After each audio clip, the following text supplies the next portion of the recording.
So this is EE610, lecture 10. We have seen some basics of a negative feedback loop. The key idea is this: you have some quantity, let's say some reference quantity. You compare this with a fraction of the output quantity. So by comparison, we mean we take the difference between the two and calculate the error. Then we feed it through a large gain stage and take the output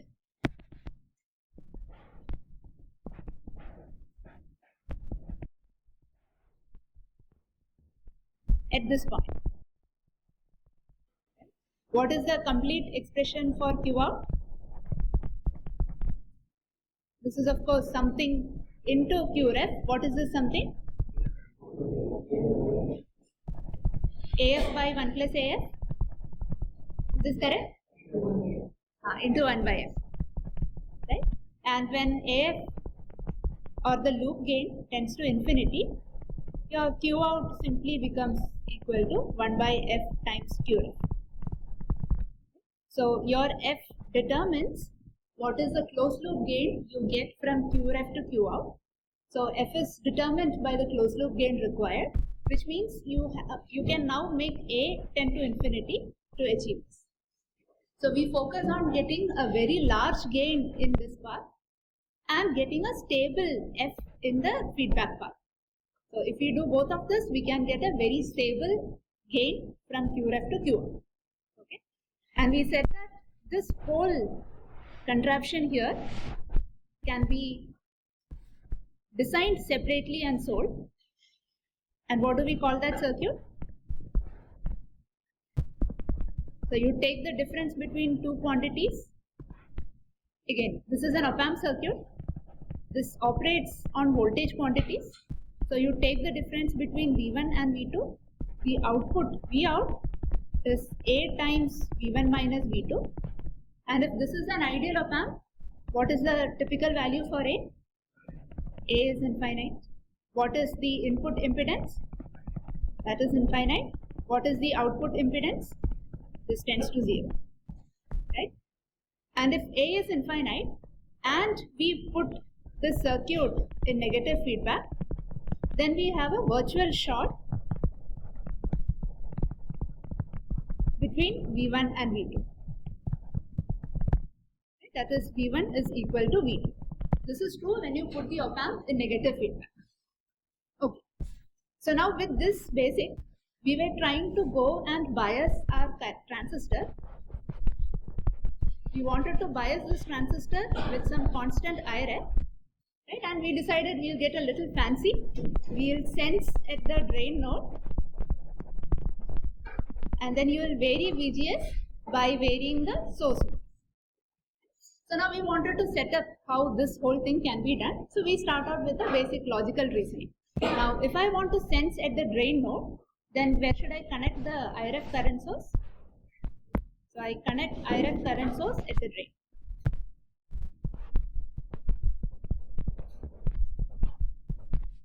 So this is a constant IRF. Now you see that the gate is not appearing in either of these terms, which means the gate can be kept at some fixed voltage. So I'll directly connect this to VG node. And I have to go and vary my source voltage, which means for now I'll put a variable battery source. This is feeding in my VS. We'll figure out how this VS needs to move, and then that will tell us how to connect this whole circuit without using a variable battery. So let me start with the most ideal condition we could have. So let the current through this transistor be some ID. So the ideal condition is when IRF is equal to ID. Right? Under these conditions, what comment can you make about the drain voltage of this MOSFET?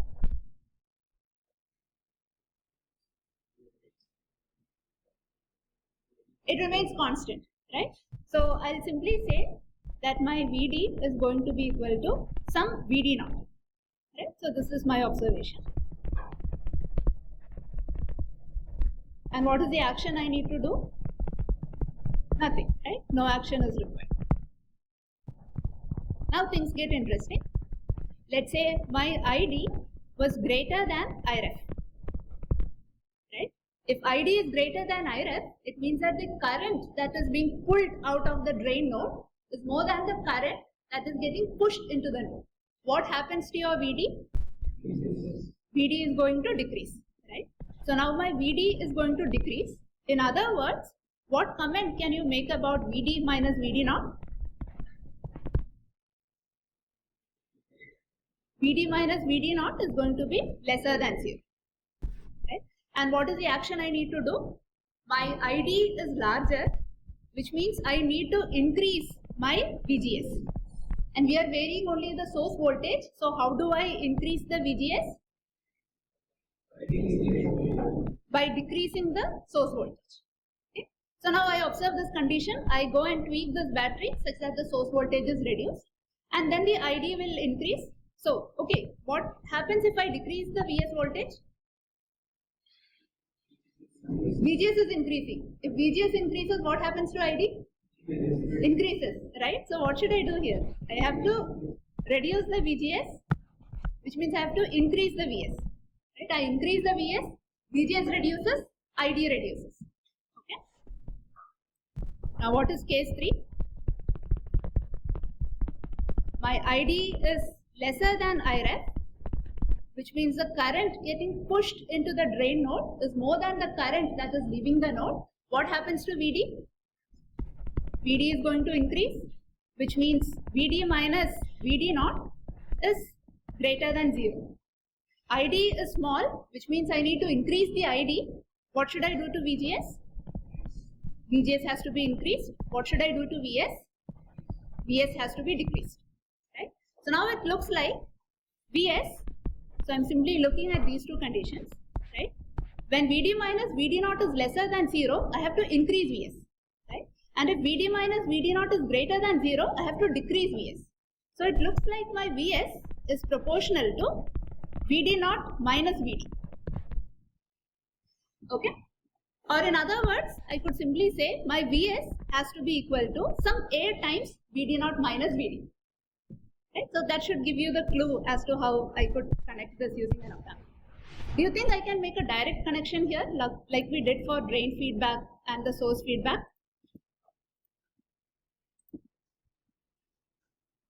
Right? For drain feedback and source feedback, for source feedback, the act of connecting the current source here was sufficient.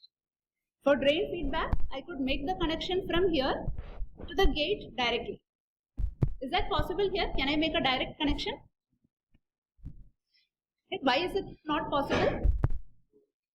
Because Vs is inversely proportional, Vs is proportional to minus of Vd. If your Vd is increasing, I need to reduce the Vs and vice versa. Right? So I need to have some negative amplifier in the loop. Till now, when your drain voltage was increasing, if you increased your gate voltage, that was sufficient. Right?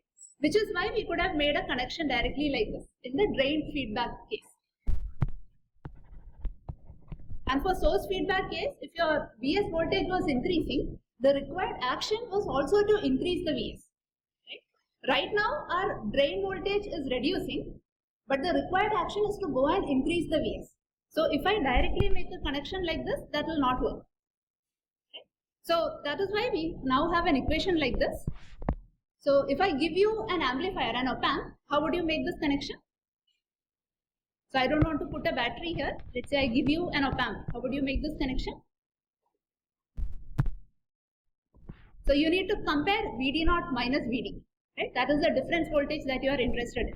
So you need to set VD naught and then compare both of them.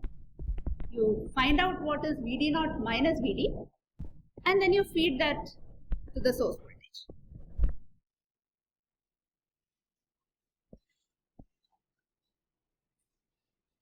Is that clear? Now if your IRF was greater than ID, your VD voltage is going to increase. Right? If your VD voltage is increasing, what happens at the output of the op-amp? this is going to decrease, right? Which means your Vs is now decreasing. Vs is decreasing, VGS is increasing, which means ID will now increase. Right? So this will eventually go and settle such that your drain voltage is VD0 and it will remain stable at VD0 where IRef would be equal to I.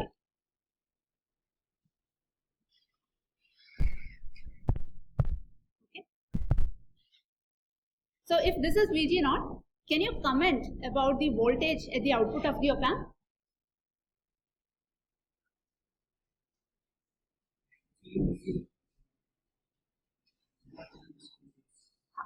So you will have some VG S0 here, right? So this voltage is simply VG0 minus VGS0. What is VGS0?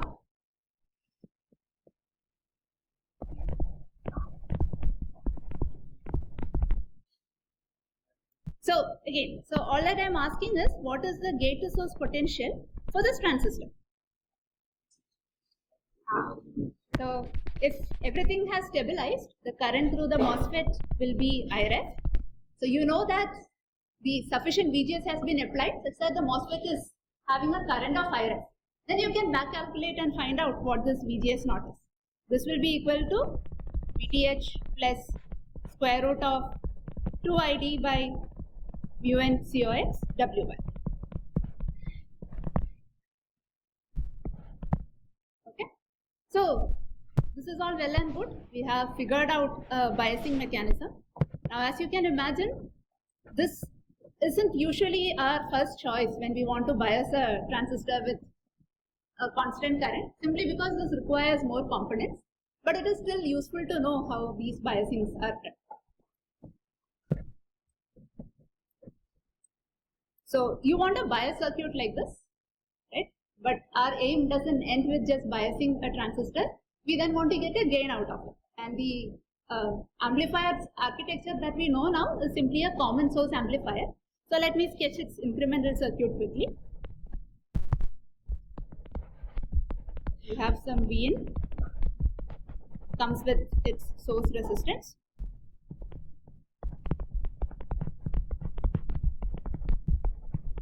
We'll have some GM times VGS current flowing through this, and this has to be pulled out of some R. Okay. So now my aim is to combine this operating point analysis with a small signal analysis to get a complete circuit. So I will start with the operating point circuit.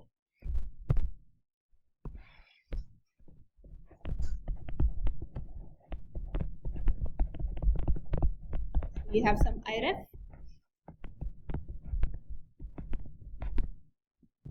Now I don't have to go and get a separate battery, given that I already have a VDD. I'll simply use a resistor divider.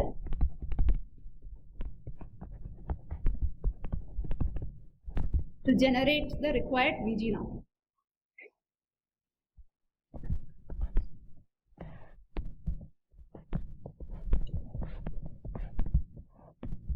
How do I choose VD naught?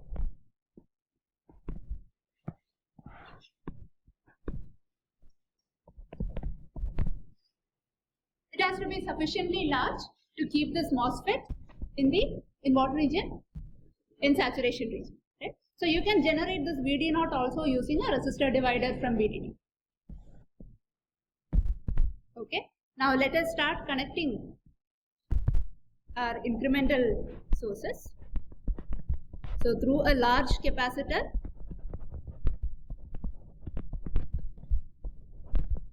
we'll connect our input source. Where do I connect the load?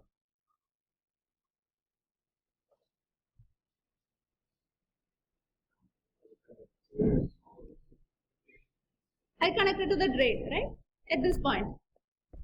So through another capacitor, I can connect my load links. Right? Are we done or are we missing something?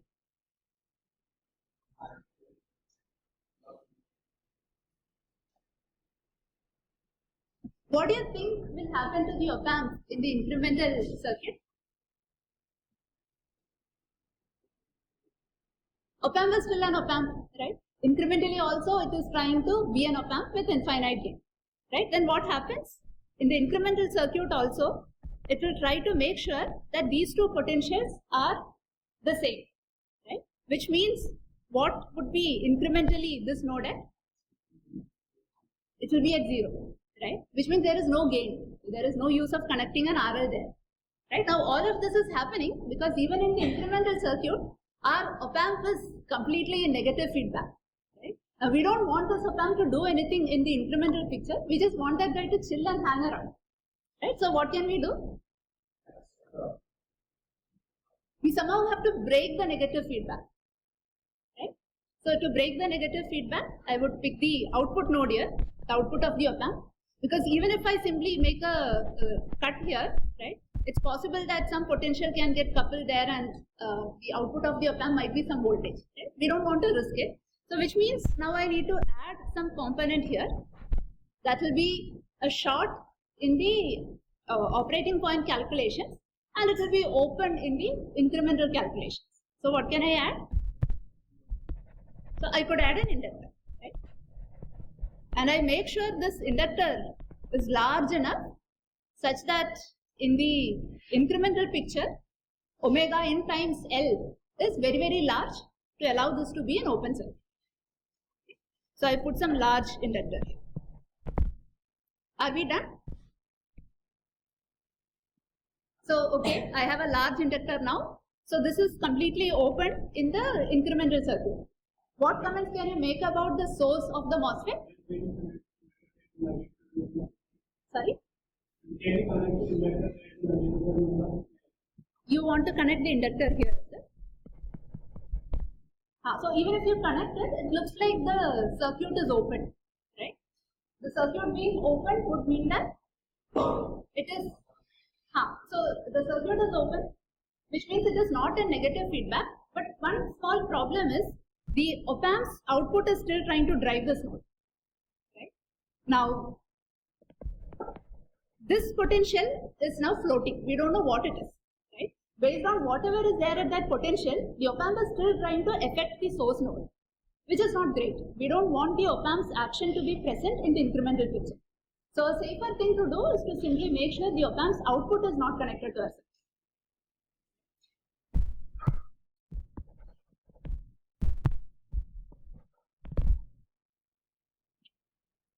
So what are we missing now?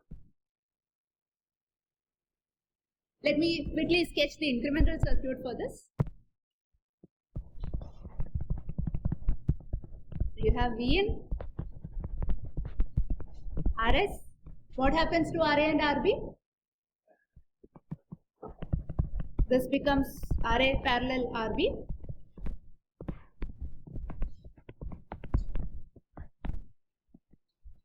Now, what happens to Iref? Open circuit. You will have RL connected here. You have the op-amp simply chilling, hanging around here. But it's not affecting our output, right? What about this node? It's floating, right? So you want to make sure it is grounded. How do I do that? Yeah, I add a large capacitor. This is your C2, this is C3. I add a large capacitor such that this capacitor will be short at the frequency of input. Then you have a circuit like this. Now, anyways, this op-amp is not contributing to anything, so I'll simply remove it. And you have the circuit that you want.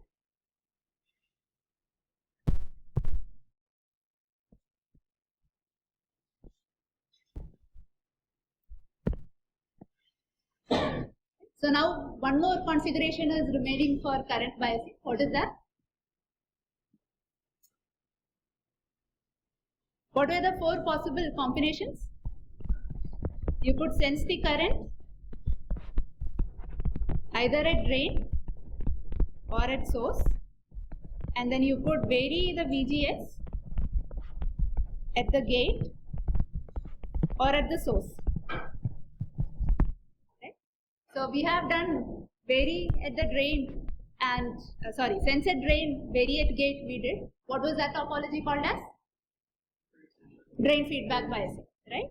Then we sensed at the source and varied at the source. That was called as source feedback. Now we have sensed at the drain and we have varied the source. Now what is the only other topology remaining? So this I will give as a homework to you. So you have to sense at the source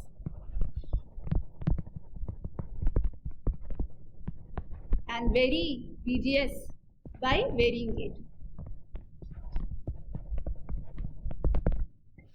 So you want to implement the full circuit.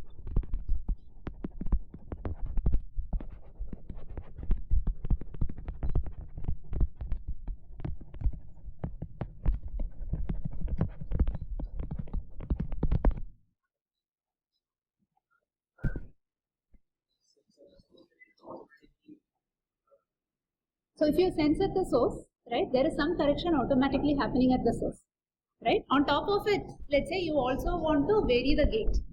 So it's sort of like a double effect, right? You are sensing at the source, that is already doing some correction. Top of it, let's say you want to vary the gate also. This should stabilize faster and it is used in certain special cases, right? So we will not get into the details of that, but at least you should know how to get the biasing done.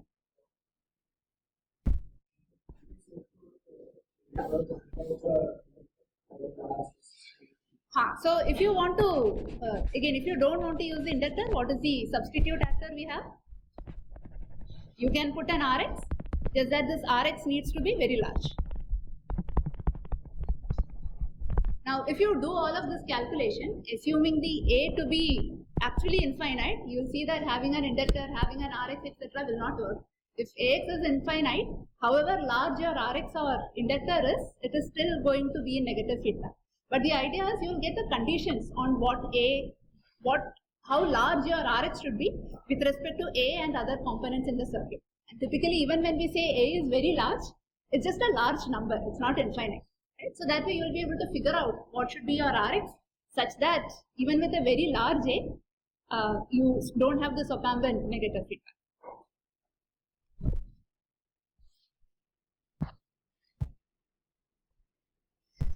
Okay, so with this we have sort of beaten common source amplifier circuit to death. We have also seen 4 different ways, actually 3 different ways in class. The 4th one you will figure it out as a homework, of biasing the transistor and then making sure you connect the incremental source and the load correctly so that it acts as a proper common source amplifier.